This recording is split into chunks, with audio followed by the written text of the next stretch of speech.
Hello guys, welcome to Stock Deck. Today we are going to analyze one company, and the name of the company, as you can see, is KEI Industries. Now KEI Industries is into the business of manufacturing wires and cables, and let us see what is so special about KEI Industries. So guys, some of the products of KEI Industries are like extra high voltage cables, low voltage cables, control cables, house wires. So some of these wires are mainly used for the housing purpose in the housing environment and also in the commercial place.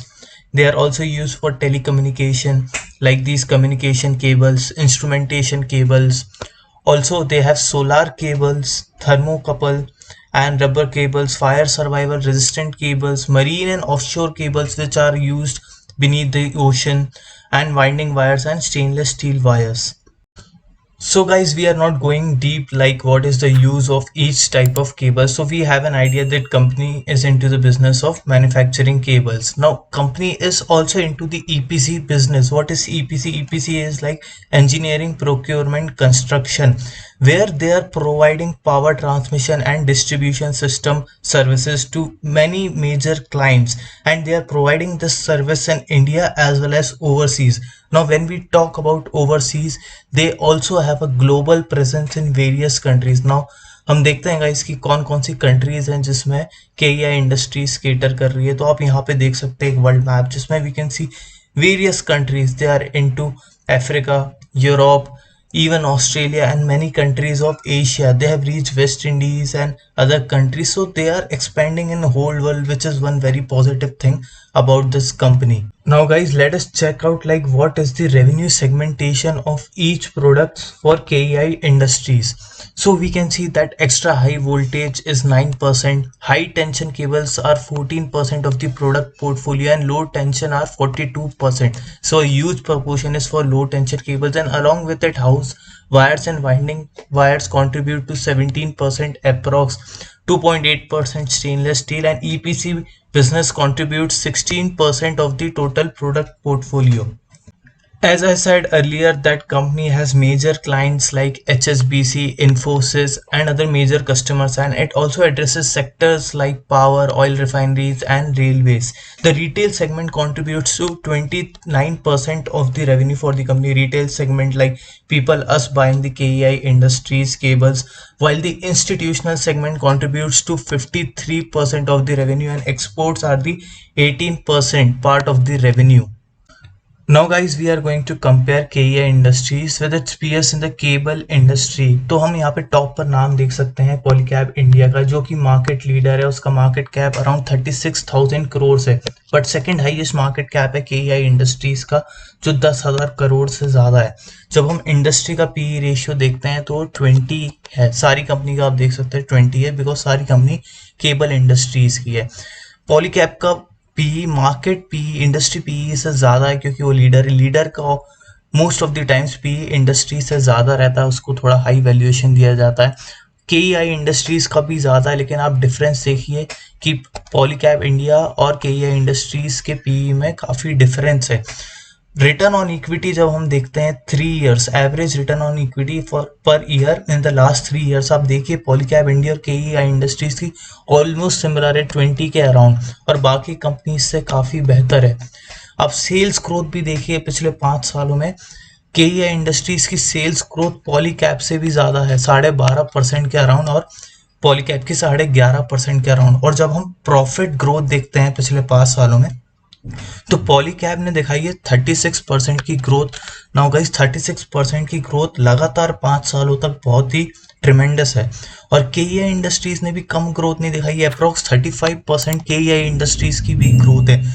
तो fundamentally देखिए KEI industries और पॉलीकैब एकदम head to head है, ज़्यादा difference नहीं है। Debt to equity, even while comparing debt to equity ratio, we can see that KEI Industries and Polycab India are not far apart. In fact, they are almost similar, and their debt to equity position is better than other companies except Finolex Cables, which is debt free. Operating profit margin also guys, ये आप देखिए कितनी similarity है, 10.74% Polycab India and 10.70% KEI industries. तो KI industries leader नहीं है market का, लेकिन वो टफ फाइट दे रहा है पॉलीकैब इंडिया को। तो उनके मार्केट कैप में भी आप देखिए 3 गुना से ज्यादा का फर्क है। जब हम प्रमोटर्स की होल्डिंग देखते हैं, पॉलीकैब इंडिया के प्रमोटर्स की होल्डिंग 68% है, उधर KEI इंडस्ट्रीज की 38% है। यहाँ पे हम देख सकते हैं काफी डिफरेंस है प्रमोटर्स की होल्डिंग में। बट बिग प्लेयर्स की होल्डिंग अगर हम देखें, यहाँ पे पॉलीकैब के बिग प्लेयर्स की change in big players holding इसलिए नहीं दिखा रहा है क्योंकि पॉलीकैब लिस्ट हुई थी अप्रैल 2019 में, और अभी हो सकता है रीसेंट क्वार्टर का रिजल्ट आया नहीं हो। वैसे तो 3 साल हो चुके हैं, आप देखिए मई 2022 चल रहा है। तो हम पॉलीकैब इंडिया की इंडिविजुअली या मैनुअली जाके देख लेते हैं। तो आप देखिए FIIs की होल्डिंग थी जून 2019 में 3%, जो कि बढ़ के 5.7, तो यहाँ पे हम गिन सकते हैं कि 2.5% से बड़ी है। वहीं डोमेस्टिक इंस्टीट्यूशंस की 14% से ज्यादा थी, अब 9% है। तो यहाँ पे हम देख सकते हैं 5% से कम हुई है। प्रमोटर की होल्डिंग ऑलमोस्ट कांस्टेंट रही है, 0.50% का फर्क आया है, आप देख सकते हैं। तो -2.5% बिग प्लेयर्स की जो होल्डिंग है वो -2.5% हुई है। इन लोगों ने अपनी स्टेक कम करी है। वहीं KEI इंडस्ट्रीज में लगभग 9% से ये बिग प्लेयर्स की शेयर होल्डिंग बढ़ी है। ये बहुत ही पॉजिटिव थिंग है स्टॉक के बारे में। अदर कंपनीज में आप देखिएगा इस किसी में भी कोई सिग्निफिकेंट चेंज नहीं आया है बिग प्लेयर्स होल्डिंग में। तो यहाँ पे हम देख सकते हैं कि जो ये बड़े इंस्टीट्यूशन है उसको इस कंपनी पे भरोसा है कि ये अच्छा परफॉर्म करेगी, तभी उन्होंने स्टेक बढ़ाया है। अब रिटर्न्स भी देखिएगा, इस पिछले 3 सालों में पॉलीकैब इंडिया ने क्या शानदार रिटर्न्स दिए, 55% एवरी ईयर। वहीं पे KEI इंडस्ट्रीज के भी रिटर्न्स काफी अच्छे रहे हैं, 46%। Also guys we can not just invest blindly by looking at the investing pattern of other big players. When we look at the revenue of the company we can see a growth of 35.64% quarter year on year basis, while quarter on quarter there is a growth of 15.55%. In the EBITDA also, EBITDA margins 23% approx growth in year on year and 6.5% growth on quarter. This we are comparing with the Q3 of FY 2022. Even profit after tax 33% growth in year on year and 10% growth in quarter on quarter. So यहाँ पे हम देख सकते हैं company की recent performance काफी impressive रही है। और गाइस मैंने पिछली कुछ वीडियोस में ये बात भी की है कि गवर्नमेंट की स्पेंडिंग इंफ्रास्ट्रक्चर एक्टिविटीज पे बढ़ेगी। तो जैसे ये एक्टिविटीज बढ़ेगी तो demand for cement, lighting, cables, ये सब इनडायरेक्टली इंक्रीज ही होगी। ये सब एक दूसरे से लिंक्ड है। अगर बिल्डिंग्स नहीं बनेगी तो नई केबल्स की रिक्वायरमेंट होगी। तो डेफिनेटली ये कंपनी के रेवेन्यूज हो सकता है आने वाले 5-10 सालों में काफी अच्छी ग्रोथ दिखाएं। So guys, this is the chart of KEI Industries on a 1-day time frame. Now one thing which we can clearly see in this chart is that stock has been in uptrend in the recent time, and this is one of the main thing which I see in any chart while investing, क्योंकि investment short term का या long term का, stock का up trend में होना बहुत ज़रूरी है अगर हम उसमें इन्वेस्ट कर रहे हैं या लॉन्ग हो रहे हैं किसी भी चीज़ में। तो आप अभी देख सकते हैं गाइस स्टॉक अपने 50 डेज मूविंग एवरेज के पास खड़ा हुआ है और इसने ग्रीन कैंडल, एक डोजी सी कैंडल बनाई है। अब हमें वेट करना है कि स्टॉक के 50 डेज मूविंग एवरेज को ब्रेक करता है या यहाँ से कोई रिवर्सल साइन शो करता है। अगर रिवर्सल साइन शो करता है तो इसमें एक एंट्री बनती है, लेकिन अगर ये इसको भी ब्रेक करता है तो मुझे लगता है 1050 के लेवल पे स्टॉक आ सकता है और हमें वेट करना चाहिए एक कंफर्मेशन का।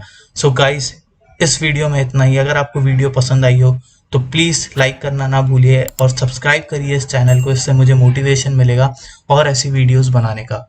So guys bye bye, thank you.